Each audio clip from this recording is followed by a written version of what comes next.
Chapter 534. A minor disturbance momentarily irked him, but the issue at hand was far more critical. Understood. Either requested the emperor to lie down, maintaining as composed a state of mind as possible. The emperor, who had barely touched his teacup, got up without a word and headed towards the bed located not too far away. A brief wobble, like a sudden onset of dizziness, occurred as he started to undress. But thanks to the skillful assistance from his chief steward and cashier, no unfortunate fall took place. Is it done now? Yes. The emperor, who had laboriously laid down, only managed to ask the question in a lifeless tone after taking several deep breaths. Yuzir approached the bed respectfully and examined the emperor's whole body. He really looks frail up close. Emperor Kelusa, when confronting others or appearing before them, always managed to maintain a calm and dignified gaze from behind his glasses. One wouldn't have assumed he was suffering at all. However, lying down and fully exposed, he looked utterly drained and feeble. Yudhir found himself recalling the cashier from his past life. Had that cashier also appeared this frail when out of the public eye? He couldn't know for certain, but the thought made him feel somewhat suffocated. And now, what do you intend to do in this condition? Snapped out of his reverie by Emperor Kelusa's question, Yudhir abandoned his musings. I intend to use the pure power of the red stone to examine your internal state. Yudhir briefly explained what he meant by examining the internal state. The emperor, possibly already informed by the empress, simply nodded without further questions. You will likely feel no pain, only the sensation of being touched. However, should you experience any discomfort, please speak up immediately. Yudhir removed his gloves and slightly placed his hand on the upper abdomen of the emperor. He felt the keen gaze of the emperor and the chief attendant descending upon his hand. In contrast to their somewhat tense emotions facing the unprecedented event, only one person could not take his eyes off Yudhir's face. Naturally, it was Kishir. As their eyes met, Yudhir felt the unnecessary tension draining away from his hand instantly. As if waiting for that moment, a faint breeze blew, causing the semi-transparent cloth hovering above the bed to quiver. It was a phenomenon he had experienced several times, associated with the activation of the redstone's power. The dark red veins on the back of Yudhir's hand writhed and shone, following by the manifestation of an ethereal force tinged red. The moment was marked by a golden light beginning to flow from one of Yudhir's pupils. My goodness. Even the seasoned chief attendant could not suppress his astonishment and murmured involuntarily. However, Yudhir was so focused that he couldn't hear the chief attendant's mutterings. All those I have examined internally so far were awakeners, and they were in no life-threatening condition. However, the emperor is not an awakener. His vessel is even unstable, so I must exercise utmost caution. Opening Kishir had felt like pushing a heavy solid iron door, but opening the emperor felt like gingerly opening a rotten wooden door that could collapse at the slightest touch. Yudhir exerted more effort than ever to seize the origin of the troublesome currents flowing within the emperor's body. However, capturing those frail streams with a force that already proved challenging to manage was no easy task. Too much pressure could shatter them. As he intensified his focus, sweat began to bead on his forehead. The erratic, dark red blotches on the back of his hand swelled, growing large enough to be seen creeping up his arm and into the collar of his shirt. Though the light and wind fluctuated irregularly, there was no visible change in Emperor Kelusa. The chief attendant finally broke the silence. It seems it is taking quite some time. Is it typical?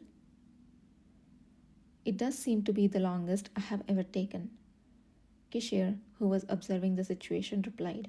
His voice was even, but his eyes were almost unblinkingly fixed on Yudhir. So, it's still not working? Emperor Kalusa mumbled. His eyes were directed at Yudhir Ale, who remained intently focused on harnessing the energy. The Emperor was not terribly disappointed. He had given this final opportunity simply because a cursory examination was possible, but he had never truly harbored expectations of success. Having had no expectations, there was nothing to be startled by. In fact, he was somewhat relieved not to have given anyone false hope. After waiting a bit longer with no signs of change, the Emperor turned to Yudhir. If it hasn't worked by now, there seems to be no point in continuing. ... Shall we stop now? ... Do you need more time? At this rate, even the Baron's face will be marred with those blotches. It might be better to stop before it becomes dangerous.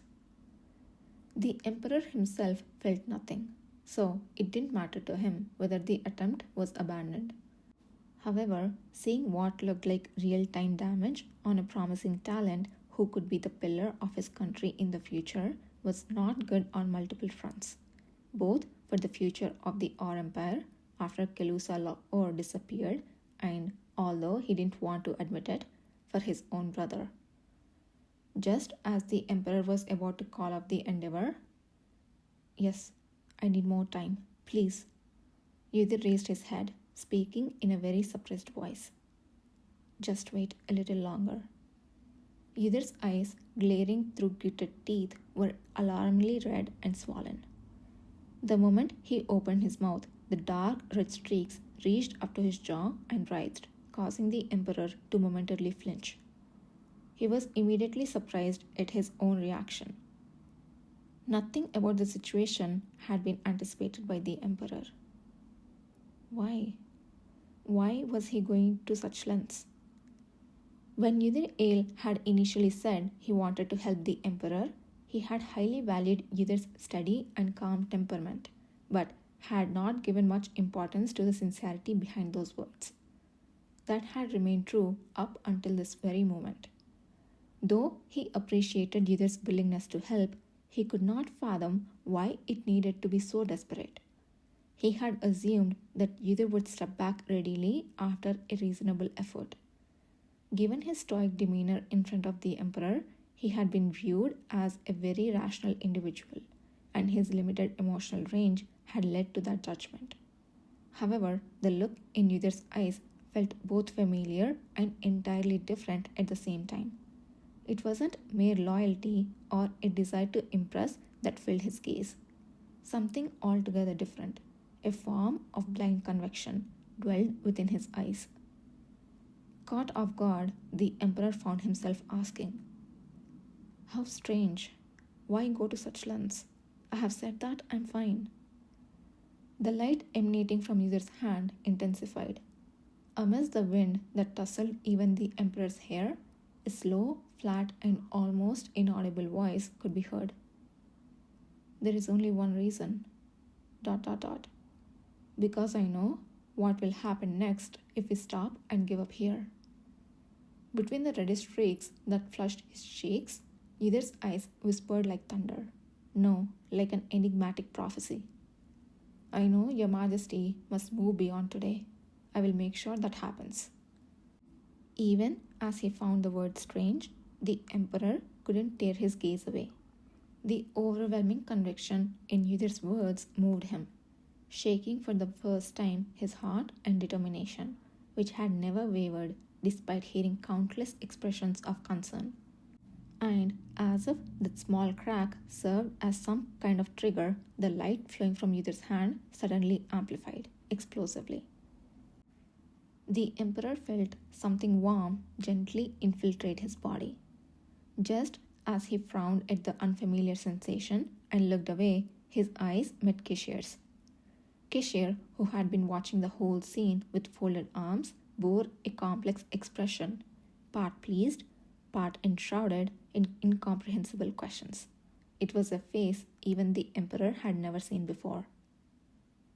Finally, sensing a crack in the armor of Emperor Calusa, Yudhir instinctively focused his energy anew. The task remained as difficult as before, but the presence or absence of a weakness made a whole world of difference.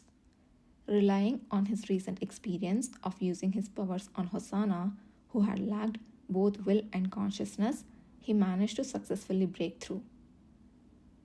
There will be no next time if I fail here. Whether Emperor Kalusa himself felt that way or not, Yudhir knew he was a person who could not die here. As if responding to its master's will, the light flowing from Yudhir's hand strengthened and the wind blew harder. In this tremendous spectacle, as if conjured by ancient magic, the moment Emperor licked his dry lips, the light that had infiltrated his body expanded sharply and burst out again. Everyone was rendered speechless at the sight, which looked like a painting drawn with light. Success. Finally, seeing the internal state of Emperor Kalusa that lay before him, Yudhir wiped the sweat trickling down his forehead.